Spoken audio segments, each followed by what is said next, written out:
Hello everyone, class 11th CBSE and RBSE dear student, previous class में lesson number first Kabir चल रहा था। ठीक है, इसका एक पद कंप्लीट हो गया था। सेकंड पद की भी मैंने कुछ पंक्तियाँ आपको समझा दी थी। ठीक है, 2 मिनट वो रिवाइज करा के फिर आगे पढ़ा रही हूँ। संतो देखत जग बोराना, साच कहो तो मारन धावे, झूठे जगपति आना। ने कबीरदास जी ने कहा कि हे साधको देखो, ये सारा जग जो है वो पागल हो गया है। यदि उनके सामने कोई सच्ची बात कही जाए तो ये नाराज होकर मारने को दौड़ते हैं और असत्य बातों पर ये विश्वास करते हैं। नेमी देखा धर्मी देखा, कबीरदास जी कहते हैं कि मैंने ऐसे ऐसे नियम और धर्म दिनचर्या आदि का कठोरता से पालन करने वाले बहुत से संत देखे जो हर सुबह स्वयं को शुद्ध करने के लिए स्नान करते हैं, किंतु अपने भीतर छिपे परमात्मा को छोड़कर जो व्यर्थ के नियमों व्रतों में उलझते हैं। कबीरदास जी के कहने का तात्पर्य यह है कि बेटा कि ईश्वर जो है वो सृष्टि के कण कण में व्याप्त है, अर्थात प्रत्येक व्यक्ति के हृदय में ईश्वर का वास है। लेकिन मनुष्य ईश्वर को खोजने का झूठा जो ये पाखंड करता है, ये कबीरदास जी को अच्छा नहीं लगता। आत्म मारी पाखन पूजे, उनमें कछु नहीं ज्ञान। कबीरदास जी कहते हैं कि ऐसे व्यक्ति, ठीक है, जो व्यर्थ ही नियमों व्रतों में उलझता है, पत्थरों की पूजा करता है, मैं उनका ज्ञान थोथा और निस्सार है। कबीरदास जी हिंदू मुसलमान बहुतक देखा पीर ओलिया। कबीरदास जी कहते हैं कि मैंने ऐसे अपने जीवन में बहुत से पीर और पैगंबर देखे हैं जो अपने शिष्यों को, देखिए, बहुतक देखा पीर ओलिया, मैंने अपने जीवन में बहुत से पीर पैगंबर देखे हैं जो अपने शिष्यों को किताब पढ़े, किताब कुरान, जो अपने शिष्यों को कुरान पढ़ाते हैं, समझाते हैं, खुद भी पढ़ते हैं। के मुरीद तदबीर बतावे, उनमें हुए जो ज्ञान, लेकिन उन्हें खुद तो उनका अच्छे से ज्ञान है नहीं और अपने शिष्यों को वो थोथा और निस्सार ज्ञान बांटते फिरते हैं। बहुतक आसन मारी डिम्ब धरी बैठे, मन में बहुत गुमाना। कबीरदास जी कहते हैं कुछ साधक ऐसे होते हैं जो समाधि की मुद्रा में आसन लगाए बैठे होते हैं, आसन मारी डिम्ब धरी बैठे। कुछ साधक आसन मारकर समाधि की मुद्रा में आसन लगाकर बैठते हैं और जिसे साधक होने का कि उसे अपने मन में अहंकार है, ठीक है। पीपर पाथर पूजन लागे, तीर्थ गरो बुलाना, और जो पीपल के वृक्ष और पत्थर की मूर्तियों की पूजा करते हैं, तीर्थ और व्रतों का पालन करते हैं, ये सब छल और भुलावा है।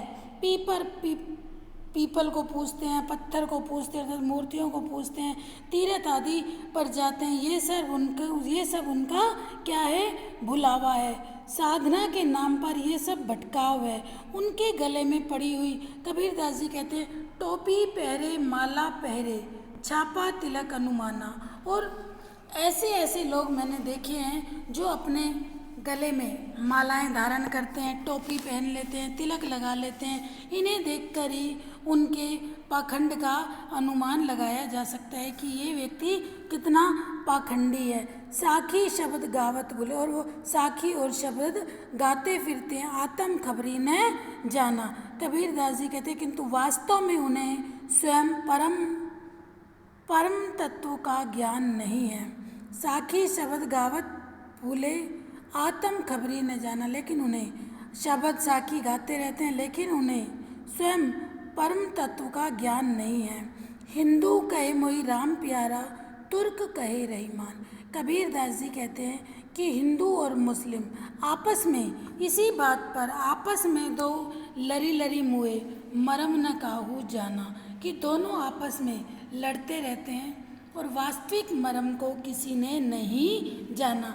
हिंदू कहता है राम प्रिय है, मुसलमान कहता है रहमान को मानता है। इस प्रकार राम और रहीम के नाम पर, हिंदू और मुसलमान के नाम पर दोनों लड़ते झगड़ते रहते हैं। सत्य यह है कि ना ईश्वर को हिंदू ने समझा है और ना ही मुस्लिम ने समझा है।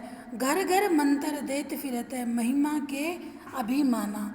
कबीर दास जी क्या कहते हैं कि ऐसे पाखंडी लोग घर घर जाकर लोगों को गुरु मंत्र बांट रहे हैं। यह सब अपनी महिमा बढ़ाने का फेर है। ऐसे तथाकथित गुरु अभिमानी हैं। ऐसे पाखंडी गुरु अपने अज्ञानी शिष्यों सहित भवसागर में डूब जाते हैं। गुरु के सहित सिक्खे सब बूढ़े। ऐसे पाखंडी गुरु अपने अज्ञानी शिष्यों सहित भवसागर में डूब जाते हैं। अंत काल पछताना, और फिर अंत काल में उन्हें पछताना पड़ता है। कहे कबीर सुनो हो संतो, कबीर दास जी कहते हैं कहे कबीर सुनो हो संतो ये सब धर्म भुलाना। कबीर दास जी कहते हैं हे संतो सुनो, ये सब पाखंडी जो हैं ये भ्रम में भूले हुए हैं। इन्हें मैंने कितना कहा कितना समझाया।